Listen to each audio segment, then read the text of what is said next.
The Avengers Doomsday leak was real, and now we have the definitive confirmation. But there's a lot more to unpack here, because today we're also going to break down exactly how these leaks happen and why they're going to keep happening. Welcome to Avengers Protocol, the channel where the MCU gets the deep dive analysis it actually deserves. If you're new here, hit that subscribe button right now and ring the bell, because on this channel, we cover every detail before it reaches anywhere else. And if you're already part of this community, you know what to do. Hit that like button, because it genuinely helps us keep producing this kind of content. Seriously, every single like makes a difference. Not long ago here on Avengers Protocol, we broke down what was allegedly a leak scene from Avengers Doomsday. The footage showed a moment where a group of heroes were completely surrounded, several Avengers alongside some X-Men portrayed by the classic actors, being cornered by Robert Downey Jr.'s Dr. Doom, who conjures a massive wave of enormous robots using some kind of green spell. We're talking about the Sentinels, the iconic X-Men villains. These robots encircle the heroes and begin their assault. It was a short, quick scene, but an extremely revealing one. In that analysis, we openly discussed the possibility that the material had been AI generated, that someone could have created those images and then artificially degraded the quality to make the leak feel more convincing, given that the resolution was genuinely terrible. However, we ultimately concluded that there was a strong likelihood the leak was authentic, primarily based on the watermarks visible throughout the video, names from various visual effects companies, and also on the composition of the scene itself, which showed several details consistent with unfinished visual effects. That's a very specific characteristic of material that's still in production.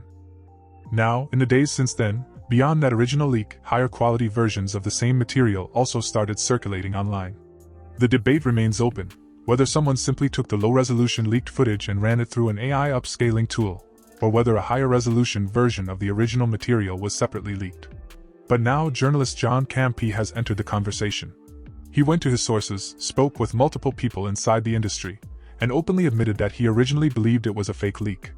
He has since completely reversed that position, and is now stating that these leaks are 100% real. He did make one important clarification: there remains a possibility that what we're seeing isn't an exact match to what the director actually filmed on the Avengers Doomsday set, and that portions of it may be a recreation of the scene. But what he can state with absolute certainty is that the scene itself, heroes surrounded by Sentinels under Dr. Doom's control, does in fact happen in the film.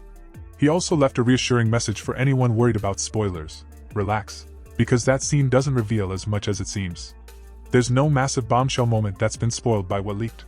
It's simply an out-of-context moment that, according to Campy, will likely appear in the film's first official trailer anyway. So Avengers Doomsday still has plenty of surprises in store, and the sight of Dr. Doom commanding Sentinels against the Avengers and the X-Men, as incredible as that sounds, is not going to be the biggest thing in this film. Not even close. On top of all this, Marvel is already taking action. They are systematically removing posts containing this footage across every platform, issuing copyright takedowns left and right. And if you follow Avengers Protocol, you may have noticed we also took down our video analyzing the leak scene. The reason is straightforward. That video included the full footage, broken down frame by frame with every argument for and against its authenticity. Now that there's no doubt the material is legitimate, keeping that video up would be an unnecessary legal risk. We're not looking for a fight with Disney. We produce content about their films and shows constantly. Commenting and analyzing what's officially out there is one thing, but sharing leaked material that belongs to them is a completely different situation. That can have serious legal consequences, and Avengers Protocol is an independent operation. There's no major corporate umbrella here to absorb that kind of problem. We appreciate your understanding on that. There's a lot more to dig into here, and it gets even more interesting. But first, if you haven't subscribed to Avengers Protocol yet, do it right now, and smash that like button while you're at it. Every subscription, every like, every comment is what keeps this channel running and lets us bring you this level of analysis before anyone else does. Don't miss what's coming next. You ready? Let's keep going. Now here's the part that most outlets aren't actually explaining. How exactly do these leaks happen? The channel Rockstar did something really interesting. They interviewed one of their video editors who previously worked at a trailer editing house for Hollywood. And what she revealed completely reframes how this whole process works. First, some important context. There were also recent leaks of trailers for Spider-Man: Brand New Day, and notably, more than one different version of that trailer leaked. The reason for that is exactly what this editor explains. The major studios, Sony, Disney, Marvel, don't edit their own trailers in-house. They hire specialized trailer editing companies, And in many cases they have more than one company working simultaneously on different versions of the same trailer. The studio sends over footage from the film, each company produces their own cut, and the inevitable result is multiple versions of the same trailer being built at the same time. In the case of Sony specifically, because the editor being interviewed had worked on Sony Pictures trailers, the studio doesn't operate with a very long-range plan. Last-minute changes were constantly being sent to the editing houses. That other company is going in this direction, we want you to incorporate that. Everything reactive, everything on the fly.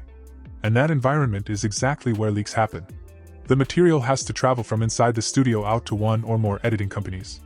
Inside those companies, you have dozens of people with access to that footage. Any one of those people can leak it, intentionally or accidentally, whether their computer gets hacked, whether they're working from home and a roommate walks by and sees the screen and starts recording, or whether someone simply slips up. Remember what the very first leaks of the Spider-Man Brand New Day trailer looked like. It was literally someone filming a laptop screen. That is exactly the scenario. A roommate pointing their phone at the monitor of someone working at a trailer editing house. The obvious question comes up, wouldn't it be more secure for the studios to just edit trailers in-house? Yes, it would. But it would also be more expensive. And even studios sitting on mountains of money are always looking to cut costs. Leaks are, in a very real sense, a direct consequence of that cost-cutting strategy. There's also a notable difference in how Disney and Sony respond once a leak occurs. Sony Pictures tends to be less aggressive. They don't pull leaked content as quickly and don't invest as heavily in preventing it. Disney, on the other hand, is extremely aggressive on both fronts. They move immediately to block and remove leaked material, and they invest heavily in security infrastructure to prevent it in the first place. That's why the vast majority of Marvel leaks that actually reach the public are verbal descriptions of what someone saw, rather than actual footage or images. Disney's technological infrastructure is significantly more secure. Putting all of this together, we can connect the dots with the Avengers Doomsday leak. As journalist John Campy noted, that leak scene is exactly the type of moment that could easily appear in the film's first official trailer. Which strongly suggests this leak may have occurred precisely during the production of that first trailer. Someone at a trailer editing house had access to that scene because they were polishing it for inclusion, and that's where the breach happened. That also explains something many people have noticed over the years: why trailers sometimes look so different from the final version of the movie. Trailer editing companies work with whatever visual effects are handed to them at that point, effects that are not finished, and in many cases those companies don't even know the full story of the film. The studios give them the pieces they need and nothing more. Trailers are designed to be intentionally deceptive, and that's by design. The good news in the middle of all this is that, by all indications, more official Doomsday material is being prepared, and it should be arriving very soon. Hit that like button if you made it to the end, and if you haven't subscribed to Avengers Protocol yet, what are you waiting for? Drop a comment below and let us know what you think about all of this, the leaks, the process, what you're expecting from Doomsday. We read every single one. Follow Avengers Protocol so you don't miss a thing, because this is just getting started. This is Avengers Protocol, signing out.